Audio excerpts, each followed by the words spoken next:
Hey there, world. Welcome back to the lab, where we make learning math simple, fun, and useful. Today, we're going to build our understanding of algebra, step by step. By the end, you'll understand numbers, fractions, equations, and the rules that make algebra work. Let's get started. Before we jump into solving equations, let's talk about the types of numbers we'll use in algebra. Let's start with natural numbers.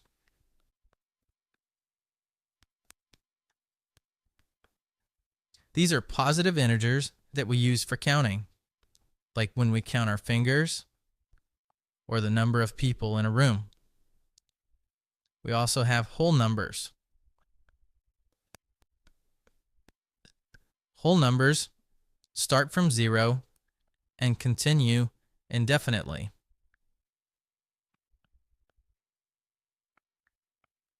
Sometimes it's easier to think in terms of what is not a whole number. Fractions,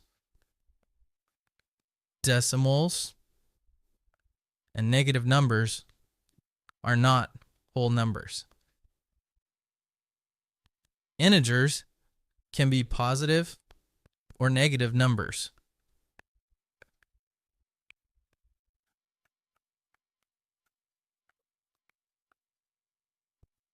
But similar to whole numbers, integers do not contain partial numbers, such as fractions and decimals.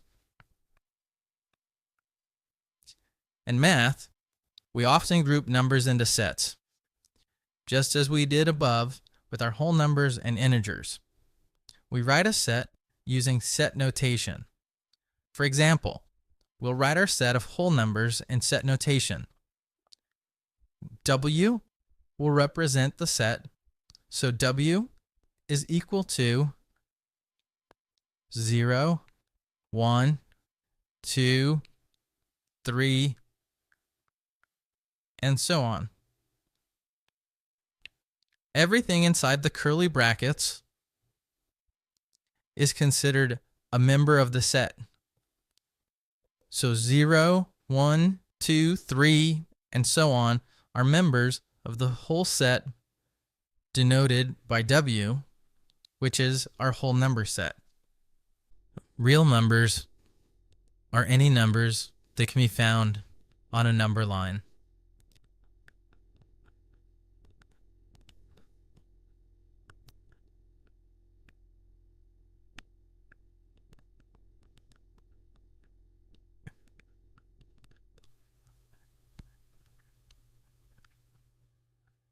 This includes two specific types of numbers: rational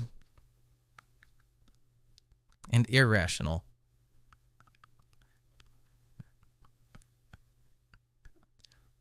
Rational numbers are fractions, repeating decimals, and decimals that end.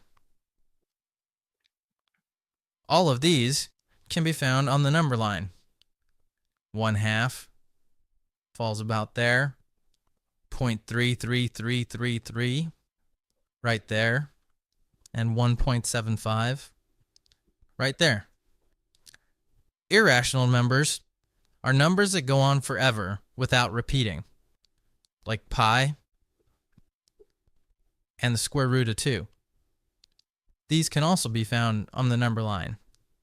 Pi sits right about here, and the square root of 2 right about there.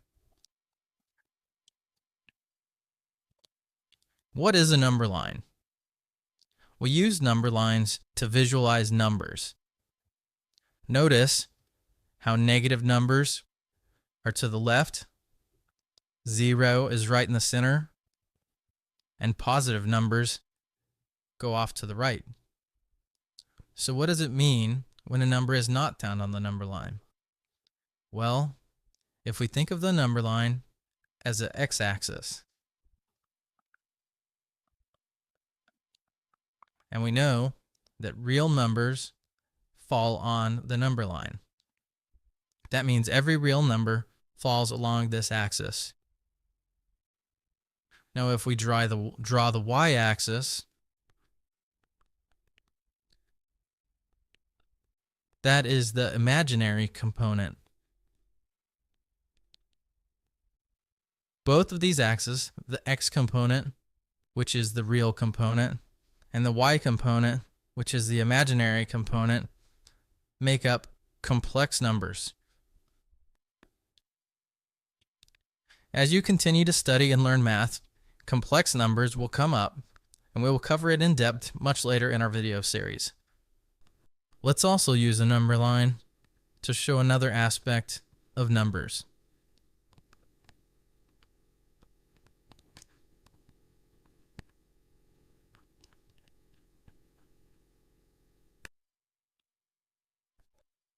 This aspect of numbers that we're about to talk about is known as absolute values.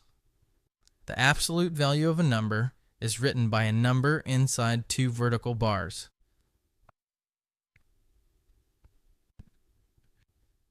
The absolute value of a number is simply the distance from zero, and absolute values are always positive. Let's look at an example. We have -3, the absolute value of, and let's also look at the absolute value of 3. So we know 3 sits here and -3 sits here. So let's start with the -3. Since we said that it's the distance from 0, we can count over 1, 2, 3. And for +3, 1, 2, 3. So the absolute value of -3 and the absolute value of 3 is both 3. Algebra also uses fractions a lot, so let's quickly talk through them.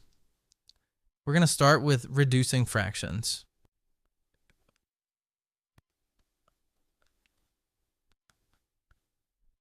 We reduce fractions by dividing the numerator and the denominator by their greatest common factor.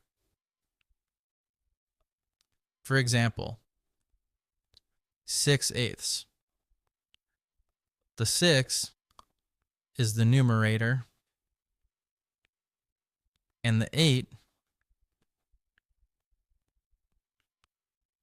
is the denominator. To get the greatest common factor, we can see that both of these numbers are divisible by 2.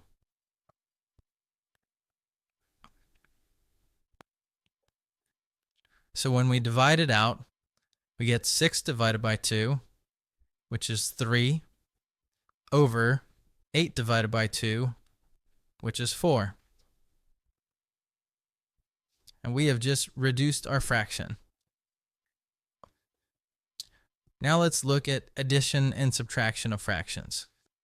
For both of these types of operations, we need a common denominator. Let's look at a couple examples, one for addition and one for subtraction. Let's start with addition. Let's take 1/2 plus 1/3. We know that our denominator is our number that's on the bottom of the fraction.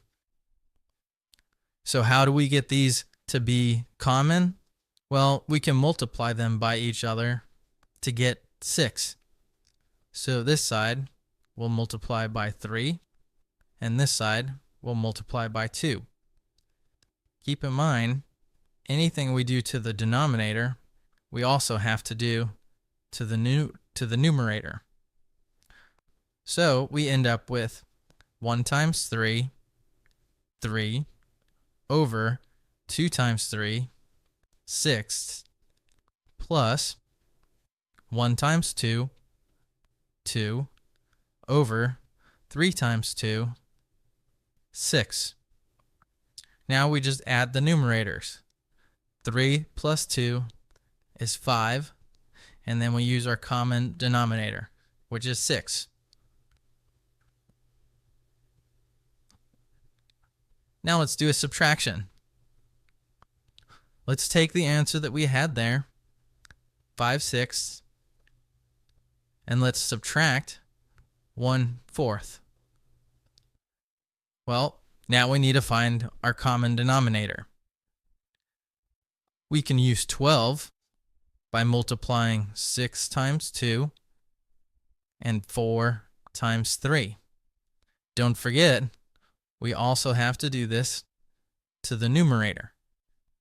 So we end up with 5 times 2, which is 10, over 6 times 2, which is 12, minus 1 times 3, 3, over 4 times 3, which is 12. Now we just subtract the numerators. 10 minus 3 equals 7 over our common denominator of 12. Now let's look at multiplication. Multiplying fractions is the easiest of all operations because all you have to do is multiply across. Let's take 2/3 times 4/5. We multiply the numerator by the numerator, 2 times 4, which equals 8. And then we multiply the denominators, 3 times 5, which is 15.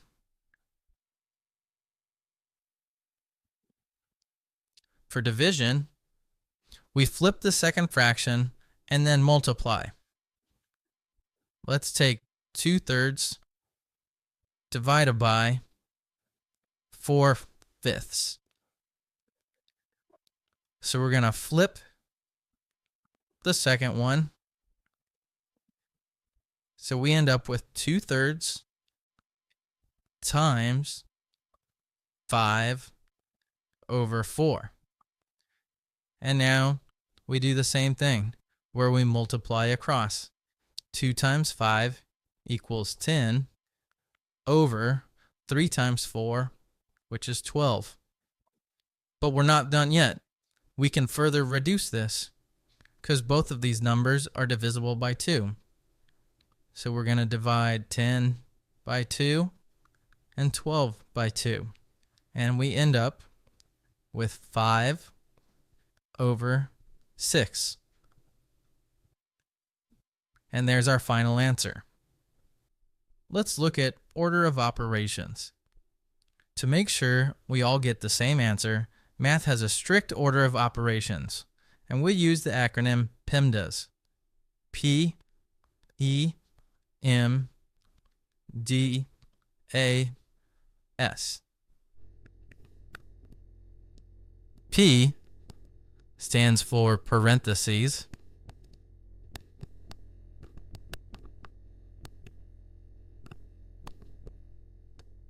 E is exponents.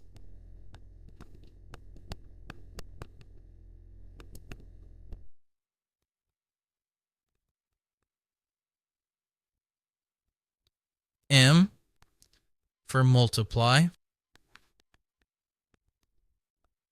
D for divide.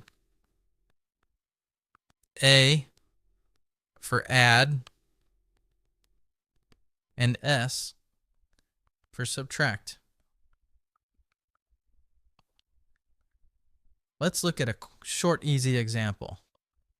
Let's take 2 plus 3 times 4. If we did this without the proper order of operations and we just execute it left to right, we end up with 2 plus 3, which is 5, times 4, which is 20. This answer is incorrect.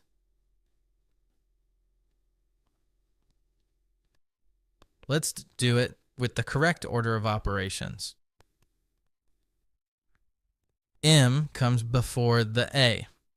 So multiply 3 times 4, which is 12, and then we add the 2. We end up with the correct answer of 14, not 20. Okay, Now we're ready for algebra itself. In algebra, we use letters called variables to stand for unknown numbers. So x plus 5 equals 9 is a very simple algebraic equation. And we want to solve for x because that is the unknown in this equation. An equation is like a balanced scale, with the equal sign being the tipping point.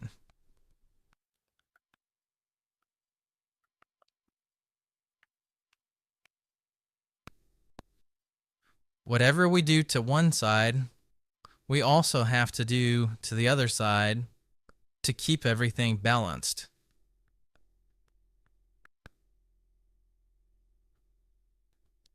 So let's look at this. X plus 5 equals 9. How do we solve for x? Well, we want to isolate the x, so we do that by subtracting 5 from the left-hand side, which means we must also subtract 5 from the right-hand side. After we do this, we get 0 there, and we get 4 here, which means x plus 0, which we don't need to write, equals 4. And there you have it. You just solved your first algebraic equation. The keys to algebraic equations is to keep it balanced. Whatever you do to one side, you must do to the other.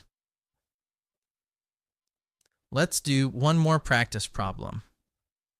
X minus 7 equals 12. So we want to isolate the x. We can do that by adding 7 to this side, which gives us 0, which means we add 7 to this side, which is 19, leaving us with x equals 19. And that's it.